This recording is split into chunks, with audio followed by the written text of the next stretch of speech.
Em novembro, várias reportagens ao redor do mundo apontaram para a mesma notícia. A Arábia Saudita havia interrompido a construção de seu megaprojeto mais ambicioso, The Line. A pergunta agora é simples: o que acontece com o NEOM e com a Copa do Mundo de 2034? Número 1. Um projeto gigantesco que começou a parar. Atualmente, The Line já não avança da mesma forma que avançava alguns anos atrás. Depois de anos de vídeos promocionais impressionantes e enormes operações de escavação, a construção do megaprojeto basicamente entrou em estado de paralisação. E existem várias razões importantes que explicam por que a situação acabou chegando a esse ponto. Originalmente imaginado como uma cidade linear com 170 km de extensão, The Line já havia sido drasticamente reduzido ao longo dos últimos 2 anos. Muitas pessoas nos comentários já apontavam que esse projeto provavelmente estava condenado desde o início, e no fim das contas, elas estavam certas. Enquanto a Arábia Saudita continuava revelando novas regiões do projeto entre 2023 e 2024, nos bastidores o projeto NEOM caminhava cada vez mais para um cenário inevitável de crise. Segundo uma nova reportagem do Financial Times, pessoas que trabalhavam internamente no projeto afirmaram que o conselho de administração do NEOM tomava decisões baseadas quase exclusivamente em renderizações em 3 dimensões. Outros elementos fundamentais, como estudos de viabilidade e projetos técnicos detalhados, muitas vezes eram ignorados ou simplesmente deixados de lado. A mesma fonte também afirmou que Mohammed bin Salman teve um papel extremamente forte na definição do que viria a se tornar The Line. Na prática, grande parte das características mais absurdas do projeto, desde a escala extremamente realista até o design pouco convencional, vieram diretamente da visão pessoal do príncipe herdeiro. Mas quando as limitações do mundo real começaram a aparecer, a diferença entre o que parecia incrível nas renderizações e o que realmente poderia ser construído tornou-se impossível de ignorar. Os próprios desenvolvedores que trabalhavam em The Line sabiam que aquilo dificilmente funcionaria na prática. Mesmo assim, por um tempo, eles continuaram avançando. Só que, mesmo com os enormes recursos financeiros da Arábia Saudita e com o apoio do Fundo de Investimento Público, o custo e a complexidade do projeto começaram a sair completamente do controle. Para piorar a situação, os investimentos estrangeiros começaram a diminuir. Um analista de risco chegou a afirmar que muitos investidores simplesmente não estavam comprando a visão do príncipe herdeiro para o futuro da Arábia Saudita. Aos poucos, ao longo de 2024, mudanças internas dentro da administração de NEOM começaram a indicar uma alteração nas prioridades. Houve mudanças na liderança executiva, maior controle financeiro e um foco crescente em projetos considerados realmente entregáveis. Tudo isso indicava que a visão original de The Line estava sendo silenciosamente reavaliada. Número 2. Saída de empresas e reestruturação interna. Em um vídeo publicado no ano passado, falamos sobre como executivos de alto escalão de NEOM haviam deixado o projeto de forma repentina. Agora sabemos que várias outras empresas e grupos também abandonaram o projeto depois das notícias de redução de escala. Entre essas empresas estavam escritórios de arquitetura conhecidos, como Morphosis, a J Associates e a HOK. Cerca de um ano depois dessas saídas, também surgiram relatos de que o projeto NEOM planejava demitir mais de 1.000 trabalhadores. Mesmo assim, nesse momento, as obras de escavação já haviam avançado de maneira significativa. Imagens de satélite e gravações feitas por drones confirmaram que escavações em larga escala e trabalhos de preparação do terreno haviam ocorrido ao longo de grande parte do trajeto planejado. Além disso, diversas comunidades, fábricas e fazendas de energia foram construídas para apoiar a construção. Especialmente na região onde a fase 1 do projeto deveria surgir, na área conhecida como Gaial, ali também começaram a implementar o maior projeto de estacas de fundação do mundo, além do maior sistema de drenagem subterrânea já criado. Em outras palavras, aquilo não era apenas uma preparação inicial simples para futuras construções. Era um trabalho de infraestrutura gigantesco e, em muitos casos, irreversível. E o compromisso financeiro também foi enorme. Embora seja difícil determinar valores exatos, diversos relatórios indicam que cerca de 50 bilhões de dólares já foram gastos em The Line e na infraestrutura principal de NEOM. E tudo isso aconteceu antes mesmo do início real das construções verticais. Ao mesmo tempo, as estimativas de custo para o projeto completo de NEOM começaram a crescer rapidamente, chegando a números que ultrapassam trilhões de dólares. Diante disso, a lógica se tornou impossível de ignorar. A Arábia Saudita precisava escolher entre continuar apostando tudo em um projeto extremamente arriscado ou desacelerar e reavaliar o que realmente poderia ser construído. Essa reavaliação é justamente o que nos trouxe até o momento atual. Número 3. O momento em que The Line colidiu com a realidade. No final de 2025, reportagens investigativas começaram a revelar algo que o próprio canteiro de obras já sugeria havia meses. Até mesmo o CEO do projeto deixou de publicar atualizações em sua página no LinkedIn. As obras de The Line, pelo menos em sua forma original, simplesmente não estavam mais avançando. Isso não significa exatamente que o projeto fracassou. Na verdade, muitas pessoas já previam dificuldades desse tipo. O que realmente aconteceu foi que The Line acabou colidindo com a realidade. Todos nós já ouvimos os números impressionantes do projeto. 170 quilômetros de comprimento, 200 metros de largura, 500 metros de altura. Mas esses números, por si só, não mostram completamente o tamanho do desafio. Para entender melhor a complexidade da construção, vale observar apenas um detalhe específico: a fachada espelhada de The Line. Todos já vimos imagens e renderizações mostrando a cidade coberta por um enorme exterior de vidro espelhado. Mas você já parou para pensar quanto vidro seria necessário para construir algo assim? Vamos fazer uma comparação. Este é o Maraya Concert Hall. Atualmente, ele é o maior edifício espelhado do mundo. Produzir espelhos em si não é algo tão complicado. O verdadeiro desafio foi construir esse tipo de fachada em pleno ambiente desértico.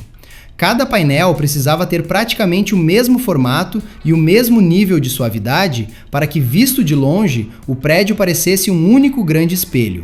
Isso exige um nível extremamente alto de precisão e ferramentas especializadas.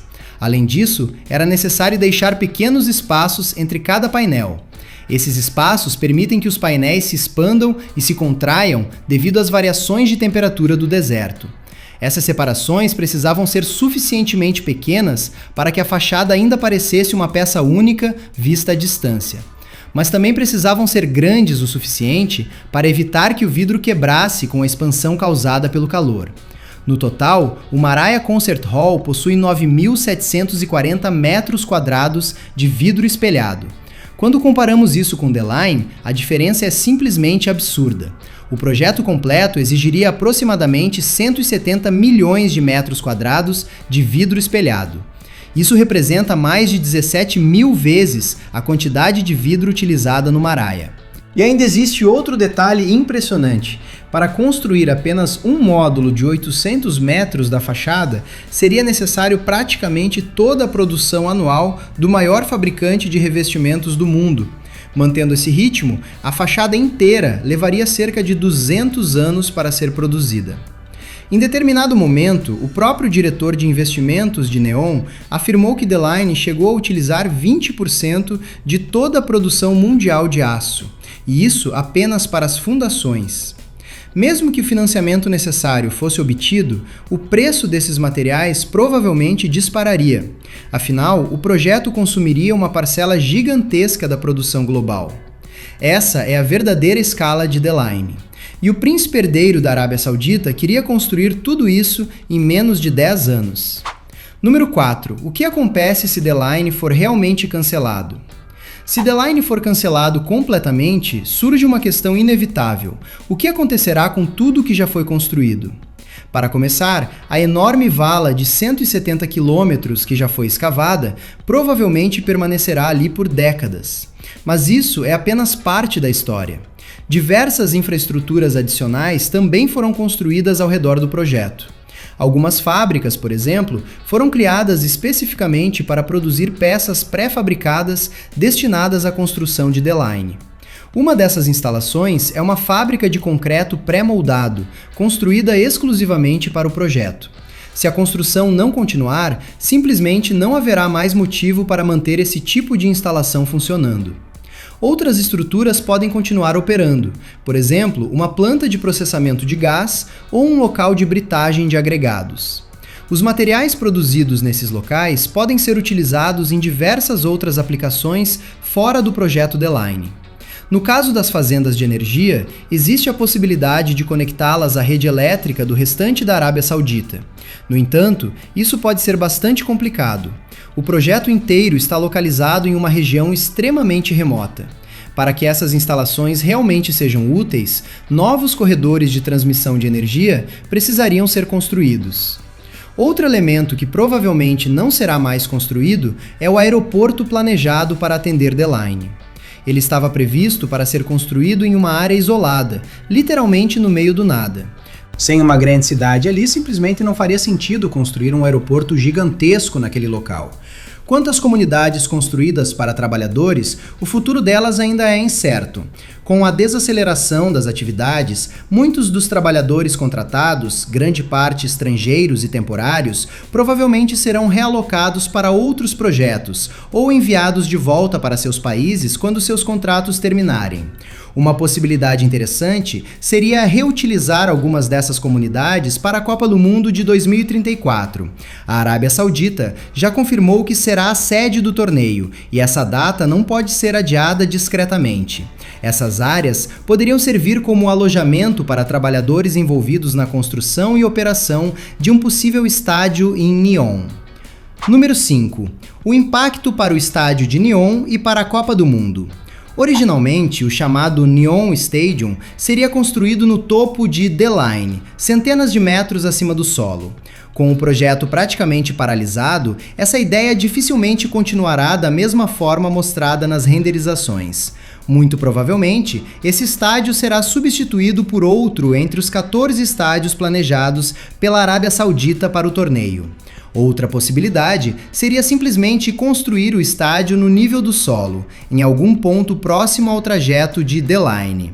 Dessa forma, parte da infraestrutura já construída, como estradas, comunidades e fazendas de energia, poderia ser reutilizada. Mas isso levanta outra questão lógica. Por que construir um estádio enorme no meio de uma região isolada? Número 6. O futuro das outras regiões de Neom. Agora que já falamos sobre o destino de The Line, vale perguntar: o que acontecerá com o restante do projeto Neom? Vamos começar com Sindalah. Essa ilha foi planejada como um destino turístico de luxo. Entre todos os projetos de Neom, ela é considerada uma das construções mais simples. Nada ali é tecnologicamente revolucionário. É apenas um resort extremamente luxuoso. Mesmo assim, até hoje a ilha ainda não foi aberta ao público. Alguns relatos sugerem que ela pode permanecer fechada por mais algum tempo. Segundo essas informações, o próprio príncipe herdeiro considerou que o projeto não estava de acordo com suas expectativas e ordenou que ele fosse mantido fechado.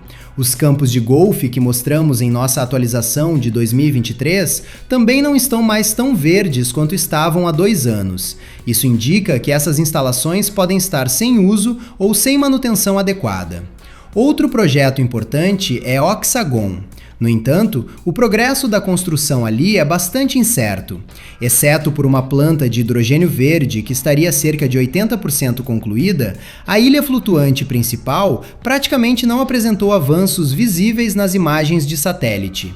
Mesmo assim, o porto de Neom apresentou algum progresso no último ano.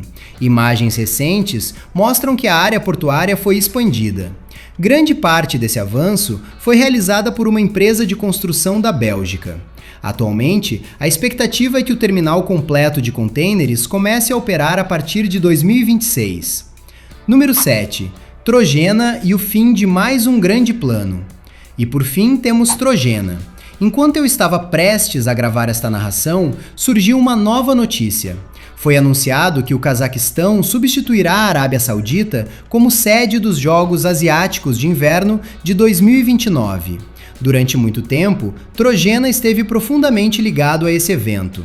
Isso tornava o cancelamento do projeto muito mais difícil. Inclusive, era justamente em Trojena que a maior parte do progresso visível estava acontecendo. Imagens recentes de satélite mostram que houve algum avanço na construção ao longo do último ano. Em janeiro de 2025, o diretor executivo do projeto chegou a afirmar que a prioridade absoluta era preparar o local para os Jogos de 2029. Mesmo assim, autoridades evitaram comentar se o cronograma realmente estava sendo cumprido. Agora, com a retirada oficial do evento, essa pressão simplesmente desapareceu. Talvez o projeto tente buscar uma nova candidatura para os Jogos de 2033, mas no momento, ninguém realmente sabe o que vai acontecer. O que parece cada vez mais claro é que 2026 pode ser o ano em que o projeto Neon finalmente terá que se ajustar completamente à realidade. E você, o que acha de toda essa situação? Deixe sua opinião nos comentários. Eu realmente quero saber o que você pensa sobre o futuro de Neon. Muito obrigado por assistir ao vídeo e, como sempre, nos vemos no próximo. E no fim das contas, The Line acabou se tornando um exemplo claro de como uma ideia extremamente ambiciosa pode colidir com os limites da realidade. Durante anos, o projeto foi apresentado como a Cidade do Futuro, uma mega cidade linear de 170 quilômetros, cercada por paredes espelhadas gigantescas e construída no meio do deserto. Mas quando os desafios reais começaram a aparecer, custos, materiais, engenharia e logística, ficou cada vez mais difícil manter a visão original intacta. Mesmo assim, bilhões de dólares já foram investidos, enormes escavações já foram feitas e uma quantidade gigantesca de infraestrutura já existe no local. Ou seja, mesmo que The Line nunca seja construído como foi imaginado, o impacto desse projeto já é impossível de ignorar. Agora a grande pergunta é: o que a Arábia Saudita vai fazer a partir daqui? Será que o país vai tentar construir uma versão muito menor de The Line? Será que outros projetos de Neon vão assumir o protagonismo? Ou estamos assistindo ao início de uma das maiores revisões de megaprojetos da história moderna? Uma coisa parece cada vez mais clara: o ano de 2026 pode marcar um momento em que Neon finalmente terá que se adaptar completamente à realidade. Mas agora eu quero saber a sua opinião. Você acha que The Line ainda pode ser construído de alguma forma? Ou esse projeto sempre foi grande demais para acontecer? Escreve aqui nos comentários porque eu realmente quero ler o que você pensa sobre tudo isso. Se tiver gostado do vídeo, deixe seu like, comente abaixo o que achou e inscreva-se em nosso canal para acompanhar todas as novidades. Te encontro em um desses vídeos que estão aparecendo agora na sua tela. Cuidem-se, pessoal!